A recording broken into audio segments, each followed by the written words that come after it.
तोता, एक वृक्ष लगा हुआ था, एक तोता बैठा हुआ था। तोता अमरूद खा रहा था, बहुत अच्छे से बढ़िया खा रहा है, ना इधर देख रहा है ना उधर देख रहा है, अमरूद खा रहा था। तोता की नजर पड़ी बड़ी दूर पर, वहां पर साइड में ना यमराज जी खड़े हुए हैं और यमराज जी तोता को ही देख रहे थे। और यमराज जी को आप देख जाओ तो पैरों के तले की जमीन खिसक जाएगी भैया।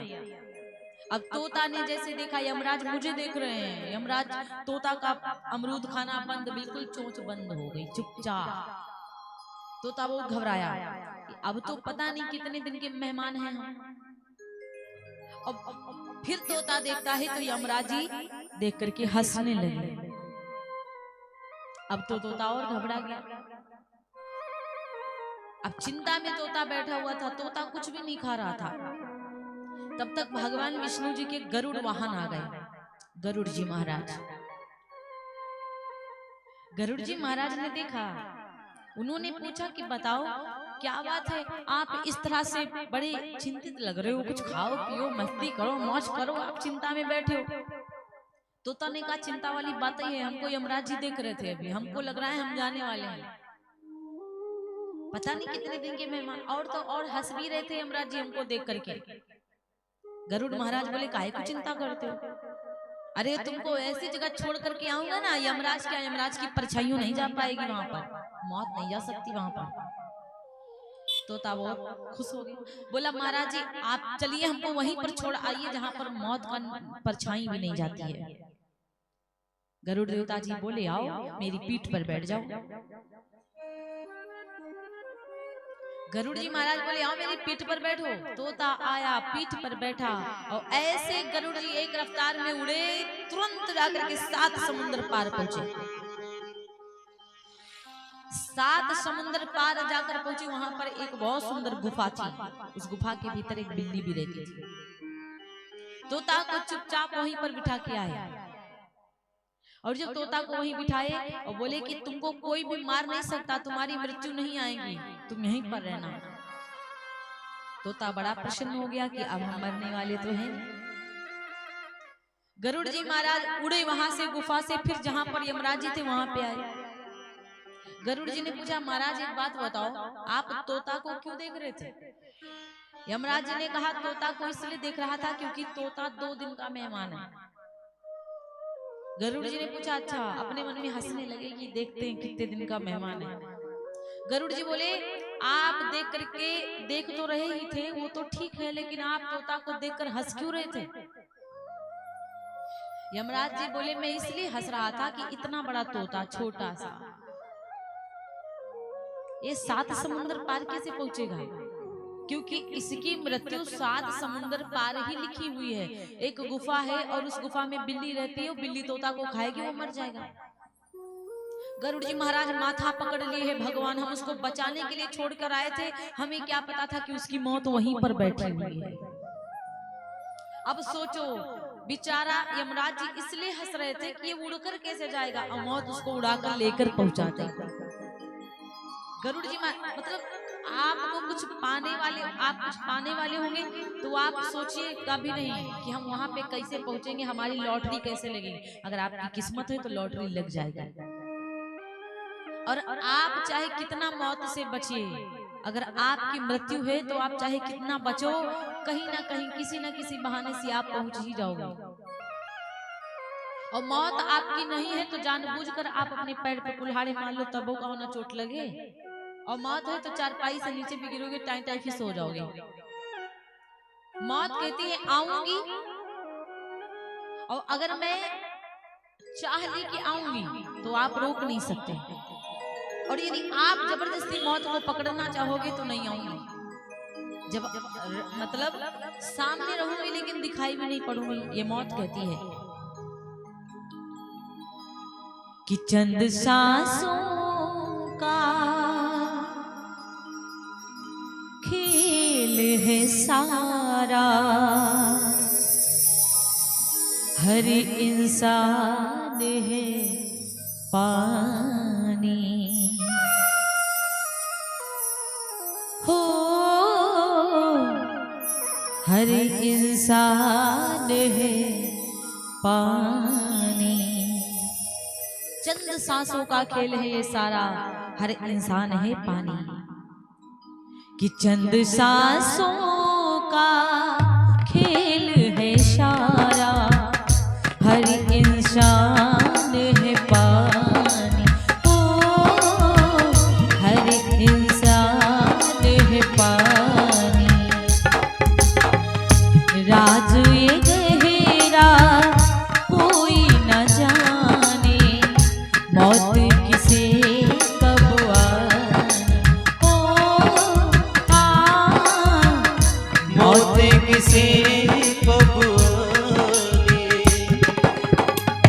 लेकिन ये है मौत का कहना, पल दो पल में आऊंगी। रहूंगी मैं नजरों के सामने, रहूंगी मैं नजरों के सामने, फिर भी नजर ना आऊंगी।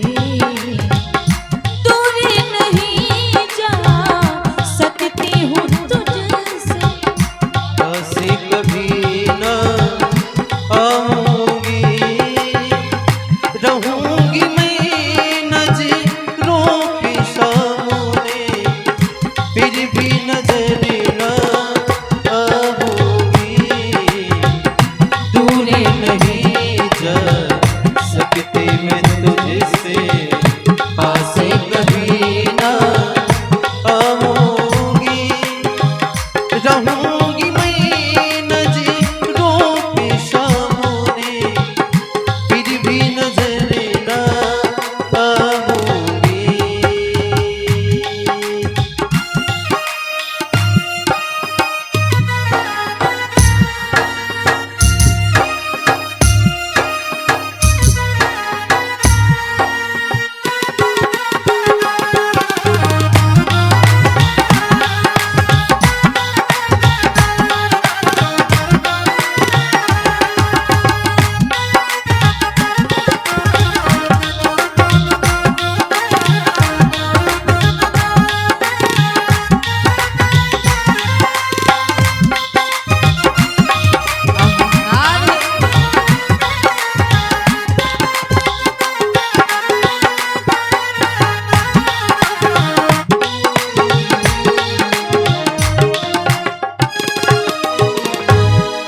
दूर नहीं जा सकती हूँ तुझसे, पासे कभी ना आऊंगी।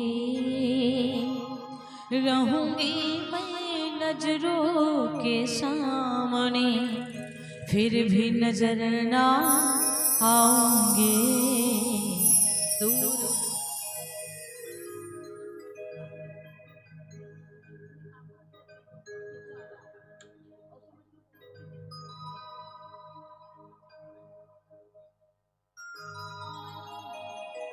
बोले व्यास भगवान की जय।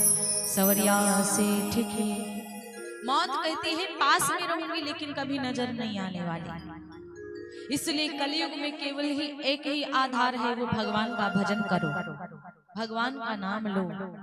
अगर भगवान का भजन नहीं करोगे, नाम नहीं लोगे, तो पूरा जीवन बर्बाद जाएगा। लोगों को अभी तक ना, बहुत लोगों को ये नहीं पता होता है कि कथा क्या है, भागवत क्या है। लोगों को अभी तक बहुतों को ये नहीं पता है कि कथा क्या है और भागवत क्या है। प्रसाद दे दीजिए, नाम लिख लीजिए, नाम बता दीजिएगा भैया, डायरी लेकर बैठ जाओ। तो लोगों को अभी ये नहीं पता कि भागवत जी क्या है और राम कथा क्या है, कथा क्या है।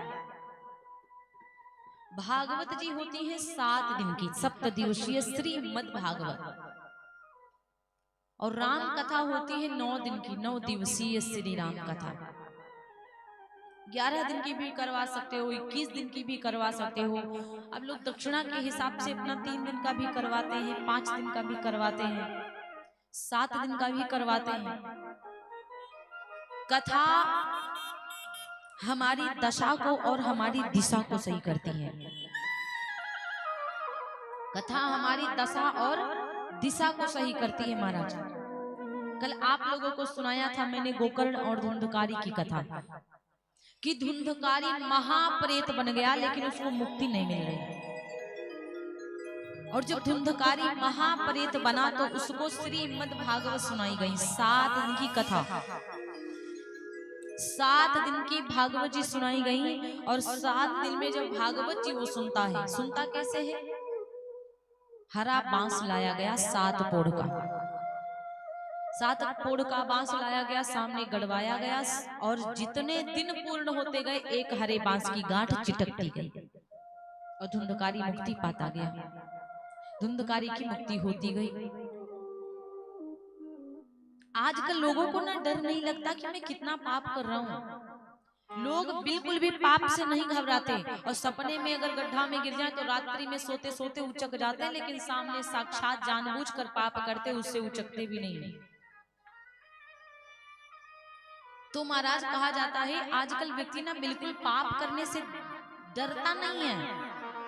उसको लगता हम सब अच्छा कर रहे हैं। आज आपको अच्छा लग रहा है ना, कल जब मरने के बाद आप जाओगे 1 वर्ष तक आत्मा को चलना पड़ता है। 1 साल तक आत्मा को पैदल चलना पड़ता है। और अगर यहाँ से जब 10वां पंचायत होती है ना तो जो बसंदर डाला जाता है उसी को खा करके आत्मा उसी की सुगंध लेकर के, क्योंकि स्पेशल उसी के लिए डाला जाता है। वो चाह करके आपके घर का खाना नहीं खा सकता। भूत जो होता है ना, चाह करके भी आपके घर का खाना नहीं खा सकता, चाह करके भी वो ठंडी में ओढ़ नहीं सकता, चाह करके भी वो प्यास मतलब लगी हो तो पानी भी नहीं पी सकता। इतना तकलीफ होती है प्रेत को। इसीलिए वो तुरंत दूसरे के शरीर में घुसने की कोशिश करता है। वो अपना अकेले जो आत्मा होती है वो रहती तो अमर है, वो कभी मरती नहीं है। केवल आत्मा दूसरे के शरीर में प्रवेश करती है।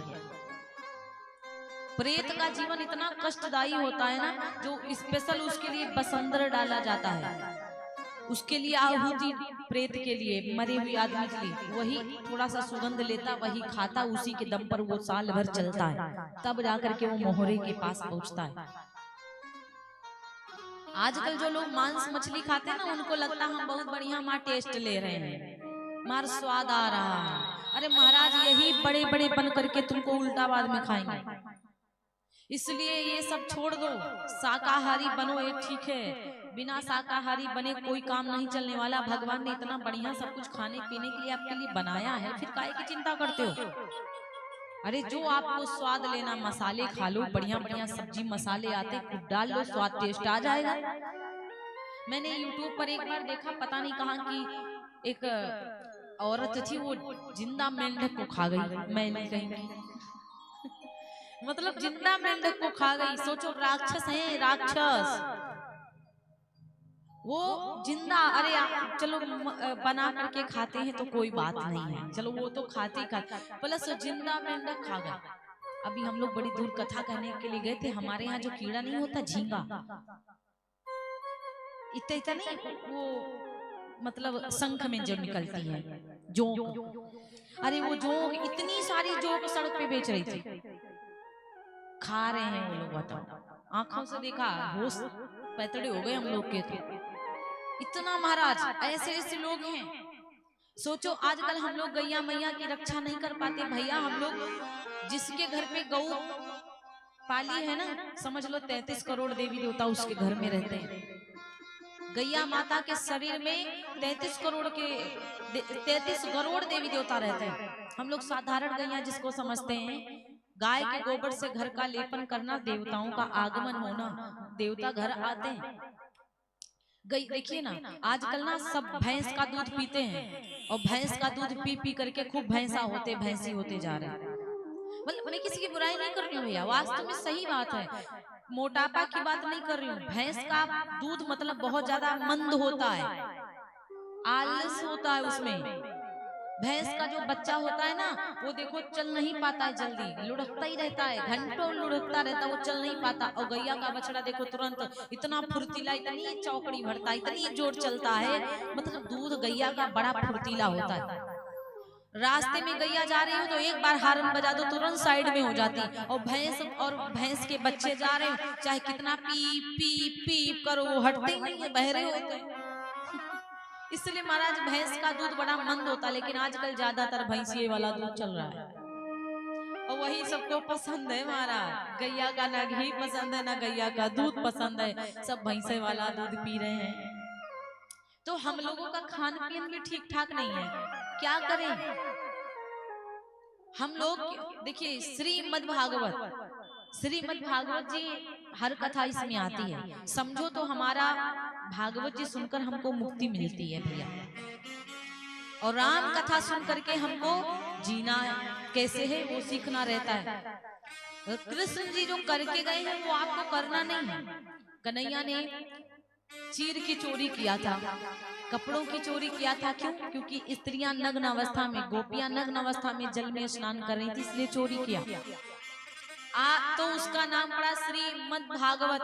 अब आजकल कभी गलतियों से अगर कोई लड़का बेचारा पकड़ ले तो पुलिस वाले पीछे पीछे दौड़ेंगे, रुक भाग मत, रुक भाग मत, रुक भाग मत, मैं आता हूँ, रुक भाग मत, मैं आता हूँ, तो डंडा मार खाएंगे। इसलिए महाराज भागवत जी जो कृष्ण जी करके गए वो हमें सीखना नहीं। कन्हैया जी माखन की चोरी किए थे तो सब प्यार करती थी, सब दुलार करती थी। आज हम लोग कथा कर रहे हैं और आप एक रोटियों की चोरी कर लोगे तो जब तक जिंदा रहोगे तब तक कहेंगे चोरौना कहीं खा, ये तो चोर है। इसलिए महाराज यही है ना, अब कृष्ण की बातों को सुनकर हमको धारण नहीं करना है। कन्हैया जी ने जो गीता में कहा है वो हम लोगों को करना है, लेकिन राम जी जो करके गए हैं वो हर व्यक्ति को करना है। सीता माता जी जो करके गई है वो आजकल देखिए ना, सीता माता राजन की बिटिया राजन के घर ब्याही गई, फिर उनकी किस्मत में क्या लिखा था? बनवास। बनवास चली गई अपने पति के संग में, सूखा गीला जो भी खाई। आजकल की बेटियों को एक दिन की दाल ना मिले तो तुरंत 50 फोन मायके पहुंचेंगे, मम्मी आज दूल्हा हमारा दाल नहीं लाया, आज नमक नहीं था, आज चटनी नहीं थी। सोचो कितनी शिकायतें करेंगे। सीता माता इतना कष्ट सहन करके भी अपने पति का साथ नहीं छोड़ा। आजकल की बेटियां बहुओं ऐसी होती कि सब डायरेक्ट यही बोलेंगे जहर खा के मर जाऊंगी, लेकिन इसके घर नहीं रहूंगी मैं। तो सीता माता की कथा सुनने से ही कुछ भी नहीं होगा, सीता की तरह बनना भी सीखो। राम जी की कथा और राम जी का जयकार लगाने से कोई कुछ फायदा नहीं होगा, राम जी की तरह बनना भी सीखो महाराज, बिना बने कोनो फायदा नहीं होगा। निमसार में 88,000 ऋषियों को सूत जी ने कथा सुनाई, अभी भी व्यास गद्दी बनी है। नैमिषारण्य जो क्षेत्र है ना, ये जो चक्र है नैमिषारण्य का, पूरी दुनिया का बीच यहीं पर है। एक बार देवताओं ने भगवान से पूछा कि दुनिया इतनी बड़ी है, गोल है दुनिया, कैसे? जैसे सिक्का गोल होता है वैसे दुनिया गोल है, तो इस गोल दुनिया में बीच बताओ कहां पर है? भगवान नारायण ने अपने चक्र सुदर्शन को छोड़ा था तो नैमिषारण्य में आके गिरा था। जिस चक्र में हम और आप स्नान करते हैं ना, वही चक्र देखो, उसके बीच में कोई जाता है क्या? कोई नहीं जाता। और ये जो सीतापुर जिला है ना, ये सीता जी के नाम से ही पड़ा हुआ है। जो सीतापुर जिला है ये सीता जी के नाम से इसका जिला, और तो और यहाँ पे बहुत पहले जंगल था। नैमिषारण्य में पहले, बहुत पहले के जमाने में भी जंगल हुआ करता था। यहाँ पर बड़े बड़े संत, यहाँ पर बड़े बड़े संत स्नान करते थे, यहाँ पे बड़े बड़े संत तपस्या करते थे। जिस समय राम जी ने रावण को मारा था तो राम जी को ब्रह्म हत्या का पाप भी लगा था। रावण ब्राह्मण था लेकिन दुष्ट था, इसलिए उसको मार दिया। आप गलत काम करोगे तो चाहे ब्राह्मण हो चाहे ठाकुर हो, मारे तो जाओगे ही आप। ब्राह्मण और ठाकुराई भगवान की नजर में नहीं, भगवान श्री राम जी ठाकुर हैं, कृष्ण भगवान यादव हैं, और राम जी ठाकुर। और बताओ, राम जी ने जाकर ब्राह्मण को मार दिया ब्राह्मण कौन था? रावण। लेकिन किस लिए मारा? क्योंकि पराई नारी के ऊपर गलत निगाह उठाया और पराई स्त्री का हरण किया। राम और रावण में बहुत बड़ा अंतर है। राम में क्या अंतर है और रावण में क्या अंतर? रावण के पास जितना प्राप्त है उतना ही अपर्याप्त है, उतना ही कमी है।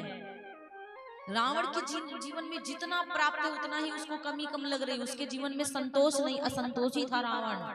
और राम जी के जीवन में जितना प्राप्त था वही पर्याप्त था।